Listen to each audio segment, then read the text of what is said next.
in the ACC that makes you think the conference was on the upswing this year and that will be better next year? Well, I saw a guy like Sam Howell. I saw Mac Brown come in and take North Carolina to a bowl. We got 10 bowl teams, and I think that's 42 bowl teams in 4 years.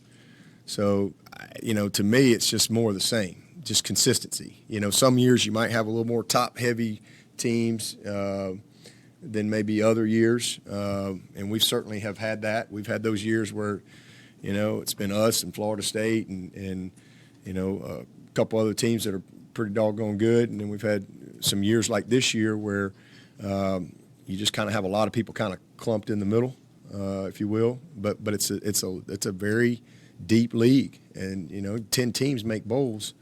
There's a lot of teams that can win, and they've had winning seasons. So I think that kind of speaks for itself. Again, our league never gets the credit. Our league never gets. It doesn't matter what we do. It's been that way forever. Our league doesn't get a lot of recognition for what's happened, but we've been very successful as a league. 3 out of the last 6 national championships, and so I know. And all these other things are perception oriented. Who's ranked what and this and that. Who knows? You don't play everybody. It's a lot of hypotheticals, but I just know what I know, and I know what reality is, not what people tell me. I know what reality is, and this is a very good league. I've been in it a long time. I don't think this year's as good as maybe a couple years ago as far as just the strength of some of these teams.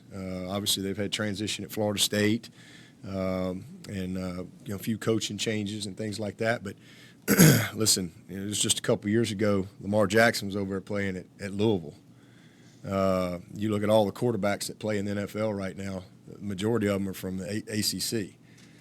So I think the quarterback play of some of these guys, I think Satterfield going to Louisville, he's already done a great job in his first year. And they were a mess last year.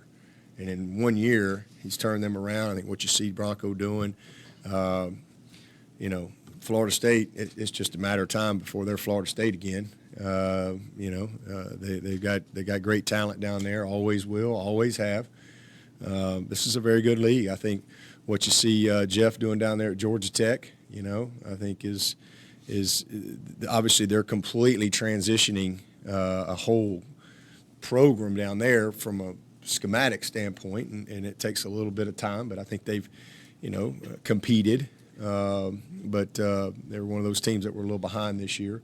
And I think just, again, the depth of the league, 42 bowl teams in 4 years, a lot of consistency. And then you look at what's happened, postseason. Our teams have done a great job in the postseason. And then so from a league standpoint, it's been fine. But again, I don't walk around waving a flag like some of these other people do. I focus on Clemson and who we are as a team, who we are as a program, and I think that we can match up with anybody. Did you see the Texans play that Deshaun and Nuke and Duke Johnson? I did, man. I got it in. Put it in. Put it in. We're going to open up with that. First time in the red zone. It was a great play, wasn't it? That was a great play. Deshaun diving. He likes the right side of the end zone. I don't know what it is. He's always like over on the right side, whether he's hurdling a guy or diving a guy. It always happens on that side. But what a great play that was. It was super cool. Coach, do you like the fact that a player like Avon says it's ridiculous, crazy that you guys are ranked third and they kind of use this as motivation, take the slightest, reception slight against your program and using it as fuel? Well, I think when you've won 27 in a row, you better have some fuel.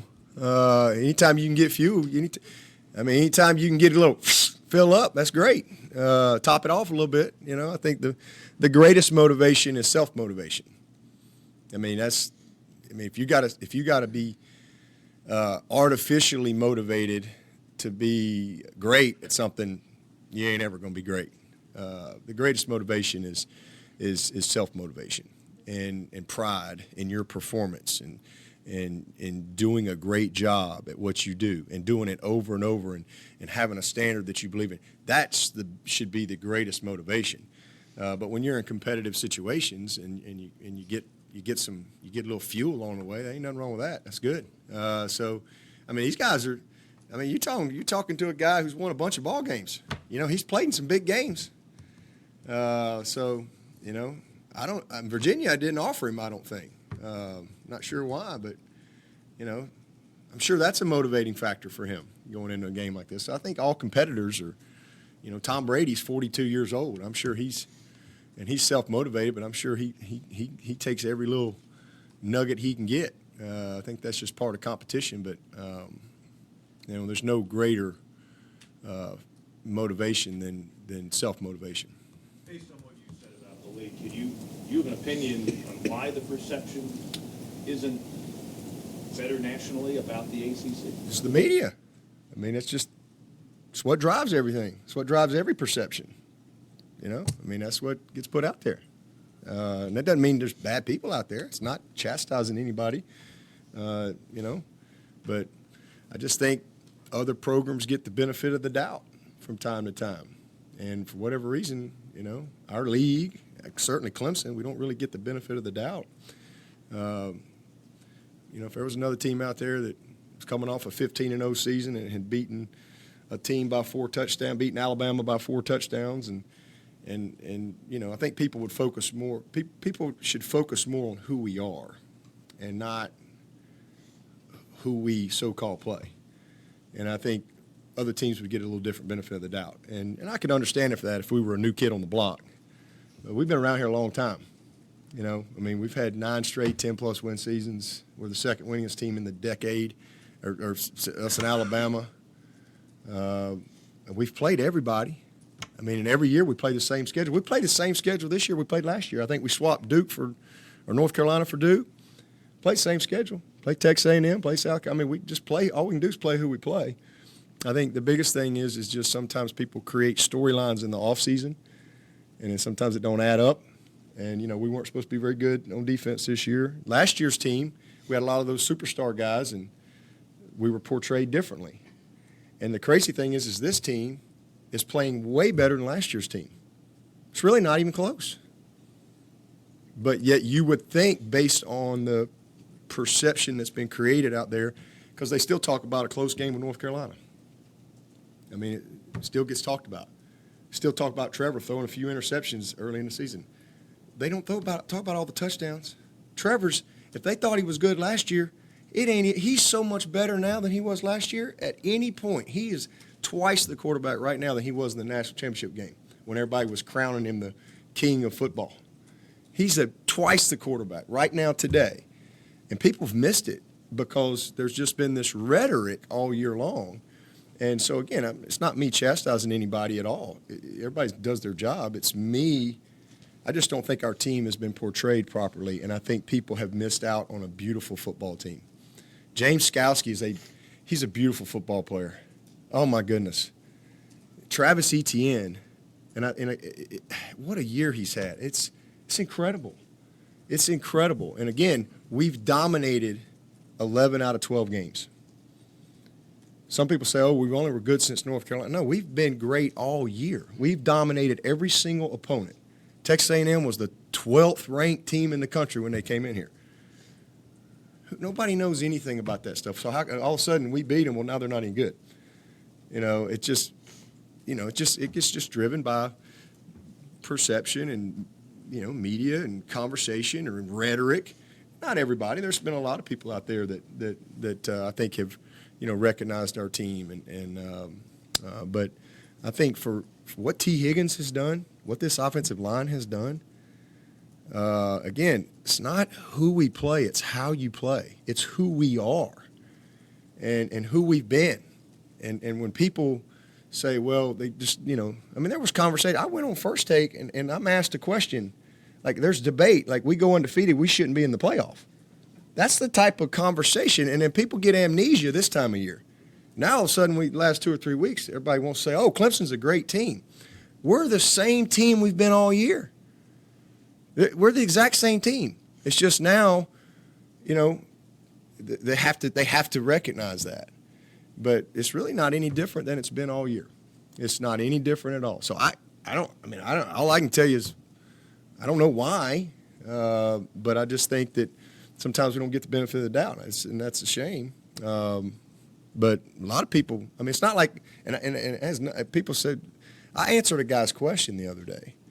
He asked me a question about, does the game even matter nationally with it? And I'm like, what are you talking about? Yeah, it matters. We get beat, we're out. And that's not a shot at the committee. I don't even know who's on the committee. I have no idea. Don't know. Don't care. I think the committee's gotten it right every year. I think they've gotten it right every year. I think they do a great job. That's not one iota what I was talking about. Just talking about how our team, this team, has been portrayed all year so inaccurately. And the story, instead of who we are and how we play, the story's been about we played a close game, we don't play anybody, which is total disrespectful for other teams. We don't play anybody. Oh, and Trevor threw a couple interceptions. That's been the story all year long. Trevor Lawrence should be a Heisman finalist. He's unbelievable what he's done. It's incredible. It's incredible the year that Trevor Lawrence has had.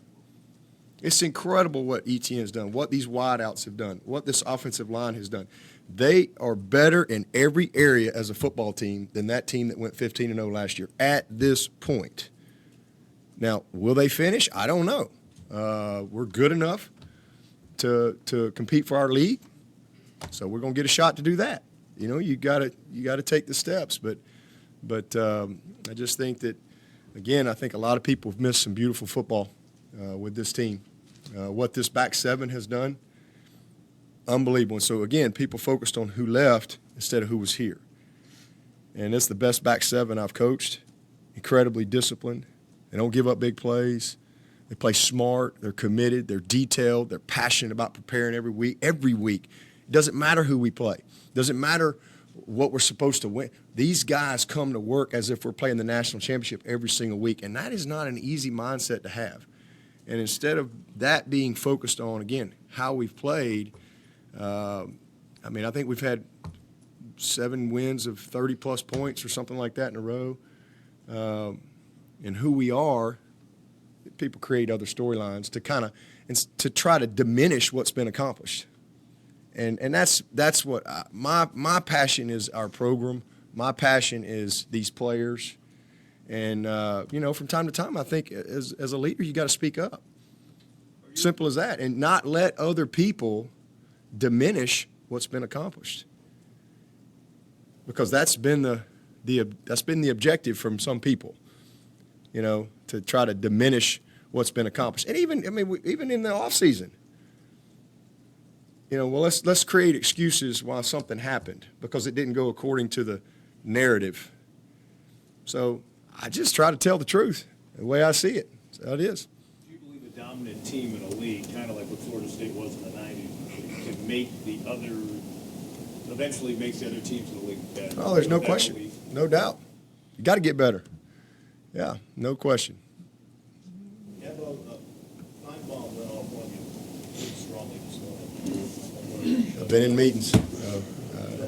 I missed it. Sure, it was riveting. Do you enjoy ringing his bell a little bit, considering his position nationally? His bell specifically? No. Listen, I like Paul. Paul's great at what he does. I'm not going to dislike somebody because he's great at his job. A lot of people don't like me because I'm good at my job or because I wear this logo. They don't know me as a person. They just don't like me because, I'm passionate about doing a good job. And, he's a guy that does it. He works for the SEC. Let's get Eric McClain and put him on them shows every day. That's what he does. That's his job. I would never be upset at a person because he does a great job. Paul Feinbaum is great at what he does. What does he do? Which way do we need it to go? Well, back that way. And he's great at that. That's what he does. And he creates great conversation and great drama. So I would never be upset if somebody does an awesome job at what they do. Again, he's kind of said it before. We're the Red Sox. He's the Yankees. You know, you're not going to have the Yankees guys stand up and talk great things about the Red Sox. That's not what he's paid to do. So I think he does a wonderful job. But at the end of the day, listen, I don't know what he said, don't really care, but I learned one of the best lessons I've learned is that you don't worry about criticism from people that you wouldn't seek advice from. So I get a lot of criticism. If it's somebody that I'd go sit down and seek some advice from, then I might listen to that. He said you need a pacifier and need to be taking a timeout. They do what now? He said you need a pacifier and need to be taking a timeout. Hey, there you go. See there? Great conversation. I'd like some timeout. I'd like to take a nap. Y'all remember first grade? I love that. Mrs. Puckett. I had Mrs. Puckett in the first grade. And we had to take a mat. Valley Elementary. You remember you had to take a mat?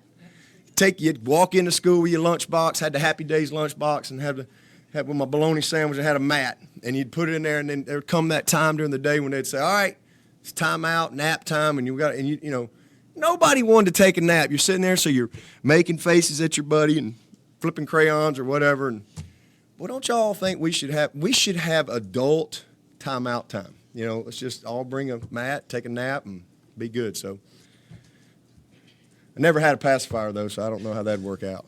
You know, I use I know. I just need that's for the players though.